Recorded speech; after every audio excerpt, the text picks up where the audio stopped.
I'm out.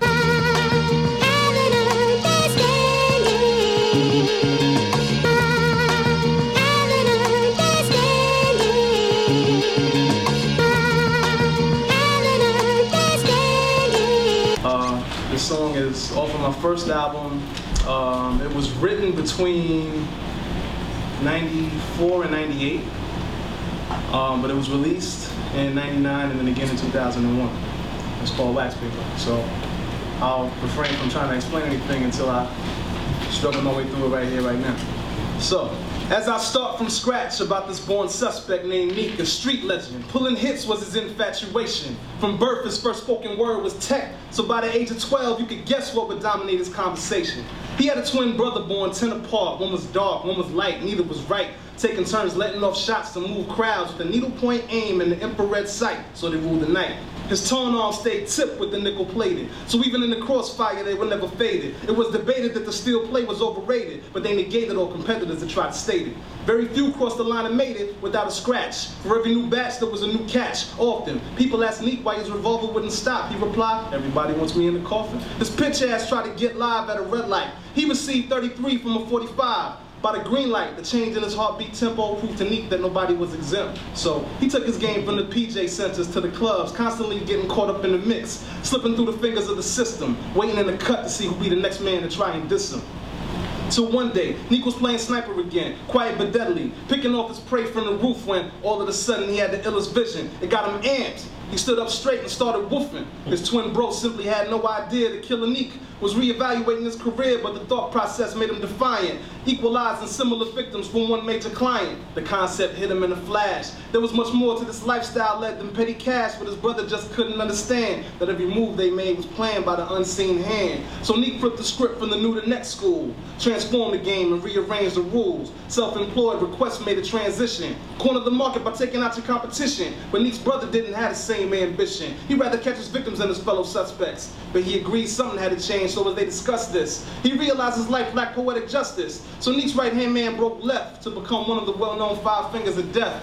Similar ends with new means of motivation, because now it's volunteer work to vent his frustration. They both grew with time and skills became refined. But one saw it essential to read between the lines. They both liked to see their prey dead, but one was addicted to seeing the pale body filled with lead. See, Neek's brother had his signature move, so folks would know he was the one out to get him. It's like he pulled the trigger to the rhythm, just to make you think that your fate was signed and sealed in permanent ink. And don't let the motive be anything more than cold-blooded, because they don't put 2 times the effort in the caper with diamond tip shells and drop jewels in your dome. Pull out your heart and wrap it up in wax paper.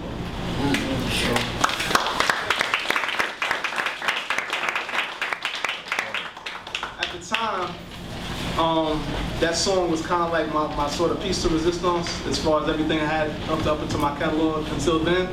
I started as a DJ. I started rhyming and scratching around the same time, around the age of 12. I'm 36 now, so yeah.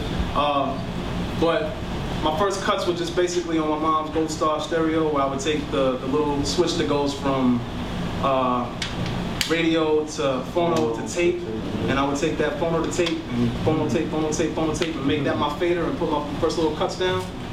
So I started writing my first rhymes around that same time, so I always say my start point was 12 years old. I was more of a DJ than an MC at first. I was actually DJing for a group that didn't want a third MC. And, you know, whatever. But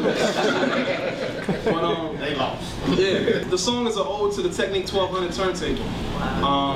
So like the first 16 bars were, because I wrote the first 16 bars freshman year of college, and then kind of extended it after that.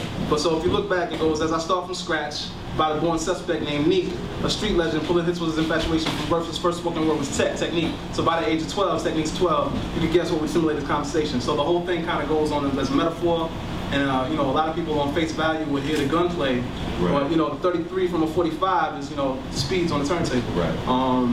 You know, without a scratch, every new batch there was a new catch, and it's basically kind of autobiographical, because I started DJing in like project centers. You know, I grew up on 96 and 2nd, so between Washington and Metro North and 1199 and Carver.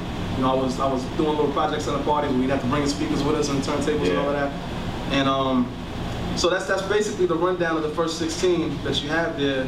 Is just a sort of ode to the Technique 1200. But then as I continue to recite it, and I realized and sort of recognized the metaphor in it, I wanted to take it and continue, because you know there was twins because there was 2 turntables. But it so happened that my focus had gone from DJing to writing.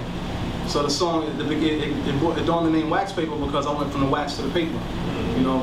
And basically the metaphor is one of the turntables, the right hand, decided, all right, I'm not just going to play other people's rhymes anymore. I'm going to start writing my own, you know. But I was kind of trying to look at it as a parallel, like twin brothers that were assassins, you know. Maybe I was too much G.I. Joe or something. But you got twin brothers who are assassins, and they work for, you know, in the middle of the song it said they work for the unseen hand, because that's like, you know, the hand on the record.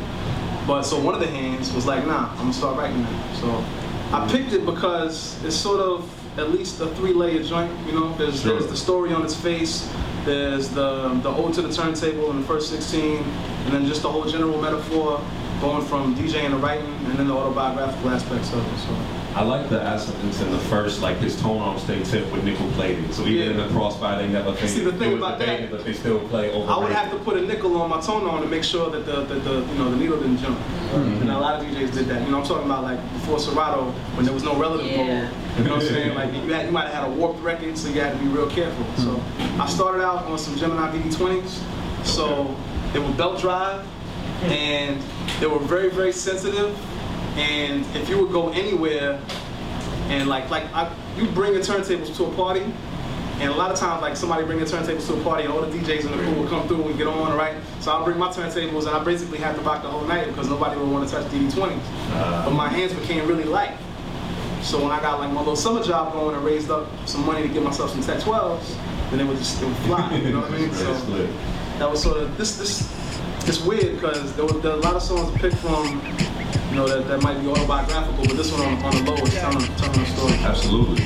I like that, you know, got a hand instead of straight stuff. Yeah, you know, I'm trying to bring it. Absolutely. As I start from scratch about this born suspect named me, a street legend. Pulling hits was his infatuation. From birth, his first spoken word was tech. So by the age of 12, you could guess what would dominate his conversation. He had a twin brother born apart. One was dark, one was light, neither was right. Taking turns letting off shots to move crowds with the needle point aim and the infrared sight. So they ruled the night.